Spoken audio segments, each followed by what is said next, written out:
BBA, BCA, BCom computer కోర్సులో 100% placement లభించే ఏకైక డిగ్రీ కాలేజ్ కూకట్పల్లిలోని I3 డిగ్రీ కాలేజ్ 8367215215.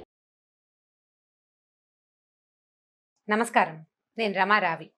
సాధారణంగా మనం రోజువారీ చిన్న చిన్న పనులు చేస్తుంటామండి. ఒక బ్యాగ్ తీసుకుని మనం బయటికి వెళ్ళాలి.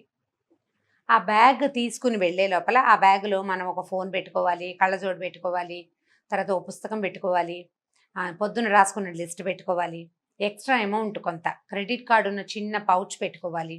వరుసగా చాలా సామాన్లు ఉన్నాయి చూడండి. ఇంతలో ఫోన్ వస్తుంది, ఫోన్ తీస్తాం, ఫోన్లో మాట్లాడుతూ కొన్ని సామాన్లు పెడతాం. స్టవ్ మీద పాలు ఉంటాయి, ఆ పాలు ఆపేయాలి. మన లెక్క ప్రకారం ఏంటంటే వెళ్ళే ముందు ఆపచ్చు, అప్పటిదాకా కాగుతాయి పాలని భావిస్తున్నాం. మంచినీళ్ళ ట్యాప్ ఆన్ చేసి పెట్టాము, ట్యాప్ బిందెలో నీళ్ళు పడుతున్నాయి, బిందెలో పడే నీళ్ళు ఆపాలి, స్టవ్ ఆపాలి. ఈ నేను చెప్పిన లిస్ట్ ప్రకారం ఈ సామాన్లన్నీ మనం బ్యాగ్లో పెట్టుకోవాలి. వాకిలి తాళం వేయాలి, బయటికి వెళ్ళాలి. లైన్ ప్రకారం చేయాలి. ఈ ఫోన్ వచ్చింది, ఫోన్ వచ్చేసరికల్లా సరే ఫోన్లో మాట్లాడుతున్నాం, గబగబా సామాన్లు పెట్టేశాము. తర్వాత మంచినీళ్ళ దగ్గరకు వచ్చి మంచినీళ్ళు కూడా ఆపేసాము, తలుపు దగ్గరికి వేసుకుని వెళ్ళిపోయాం, తాళం వేసేసాం. కొంతమంది ఇలా చేస్తారు. ఓకే, ఇప్పుడు మనం ఏం మర్చిపోయాము? మనం అనుకున్న లిస్ట్లో స్టవ్ మీద పాలు ఉన్నాయి, ఆపలేదు, బయటకు వచ్చేసాం.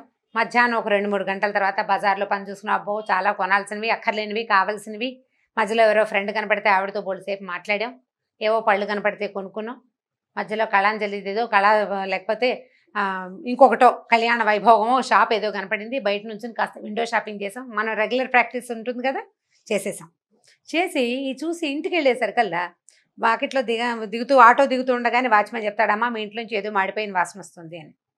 నేనేం పెట్టలేదే అని చెప్తాం ఫస్ట్. మా ఇంట్లోంచి అయి ఉండదు.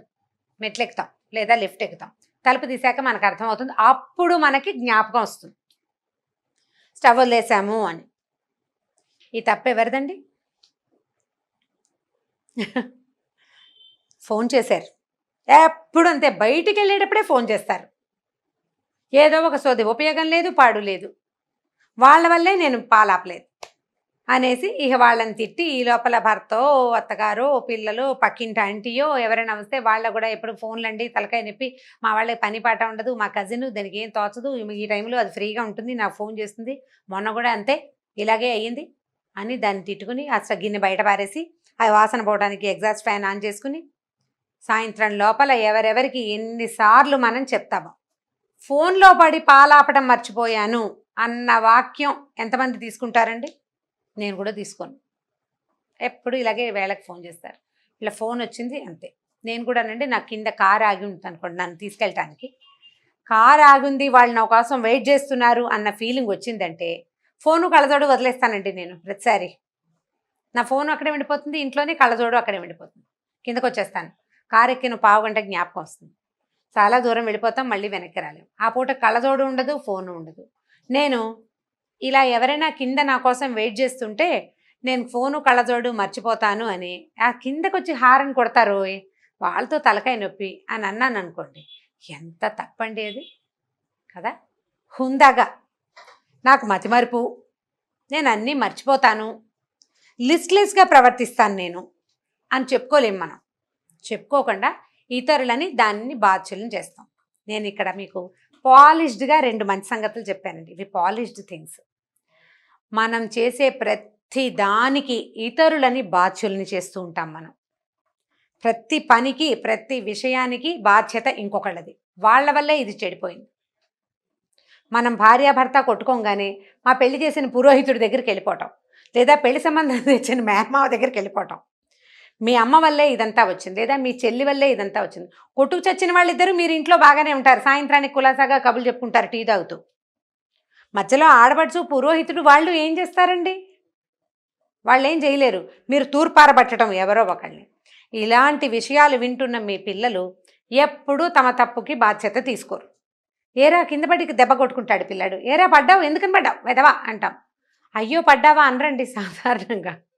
ఎందుకు పడ్డావు, ఎందుకు బయటికి వెళ్ళావు అంటే వాడెవడో నన్ను పిలిచాడు అందుకే నేను బయటికి వెళ్ళాను. ఆ పిల్లాడు ఎప్పుడు పిలుస్తాడమ్మా మా వాడిని, వీడు కింద పడిపోతాడు.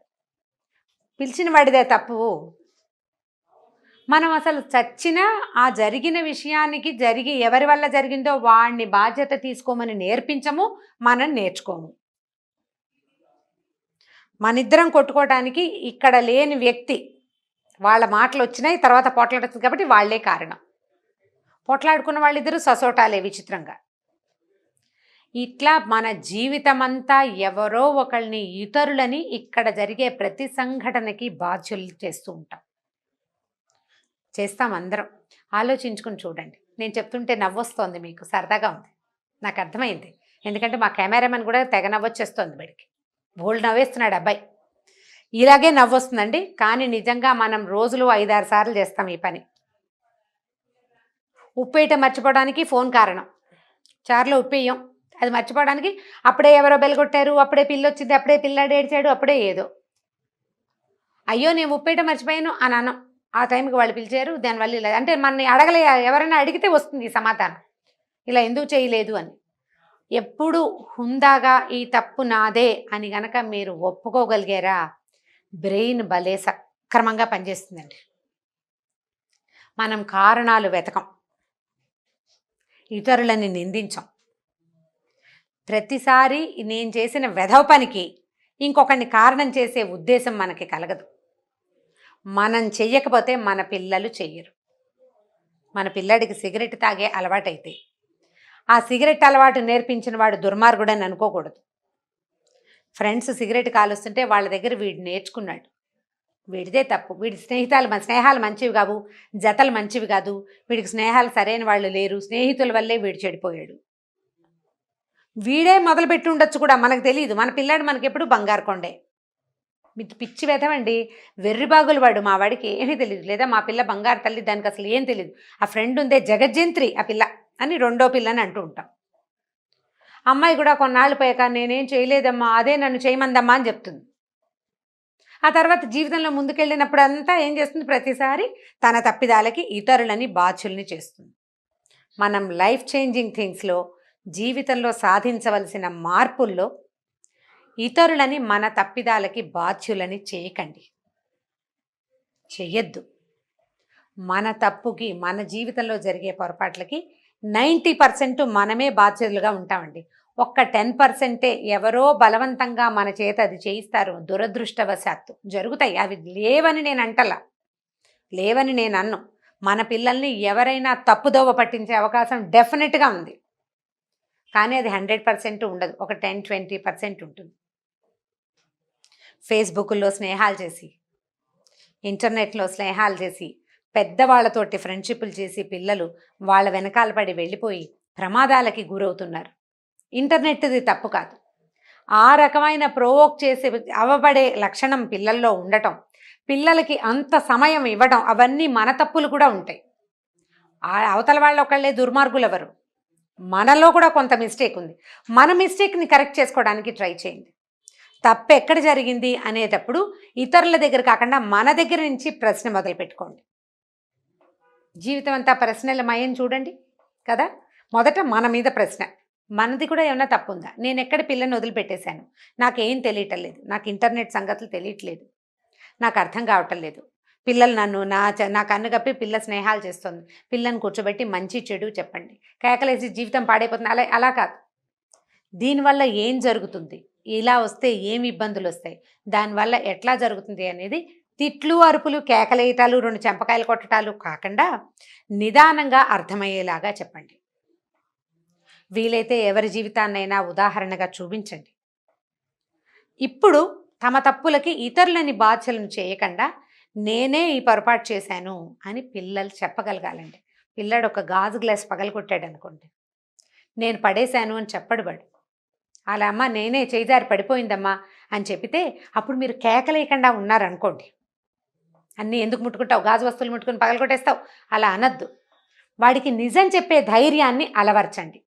అంటే మీరు అలవర్చుకోండి, నిజం చెప్పే ధైర్యం, తప్పుని ఒప్పుకునే ధైర్యాన్ని అలవర్చుకోండి. అది పిల్లలకి నేర్పించండి. వాడు చెప్పడు, పిల్లలు ఎందుకు నిజం చెప్పారంటే నిజం చెప్తే మీరు ఎలా రియాక్ట్ అవుతారో వాళ్ళకి తెలుసు, అందుకని చెప్పరు వాళ్ళు. మీరు రియాక్షన్స్ తగ్గించుకోండి. మా నమ్మలు కూడా రియాక్షన్స్ తగ్గించుంటే మనం ఈ తప్పిదాలు మా పక్క వాళ్ళ మీదకి తోసేసే ప్రయత్నం చేసేవాళ్ళం కాదు. ఇప్పుడు మనకు అర్థమవుతోంది మనకేం సమస్య ఉంది అని. ఎంతసేపు జరిగిన వాటన్నిటికీ ఎవరో ఒకళ్ళని బాధ్యుల్ని పిల్లి ఎదురొచ్చింది, పిల్లి శకునం, ఈ ఇంటి వాస్తు బాగుండలేదు, పరీక్షలో మార్కులు ఎందుకు రాలేదు అనగానే మా ఇంటి వాస్తు బాగుండలేదండి, అందుకే మా పిల్లాడికి మార్కులు తక్కువ వచ్చినాయి, మా ఇంట్లో టేబుల్ లేదు, మా ఇంట్లో లైట్ లేదు, కరెంటు పోయింది, పక్కనే మా దేవాలయంలోనో ఇంకో దాంట్లోనో ఏవో సౌండ్లు వచ్చేసినాయి పరీక్ష రోజున సౌండ్లు వస్తే ముందు అన్ని రోజులు వాడు ఏం గాడిదలు కాసినట్టు కదా, అవునా కాదా, మనం అది ఆలోచించాలి కదా. కాబట్టి తప్పిదాలకి వేరే వాళ్ళని వేరే ఏ విషయాన్ని బాధ్యులను చేయొద్దు. తప్పులు జరగకుండా చూడండి.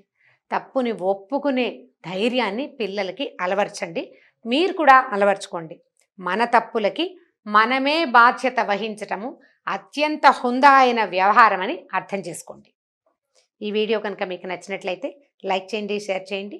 మరిన్ని వీడియోస్ కోసం మా ఛానల్ని సబ్స్క్రైబ్ చేయండి.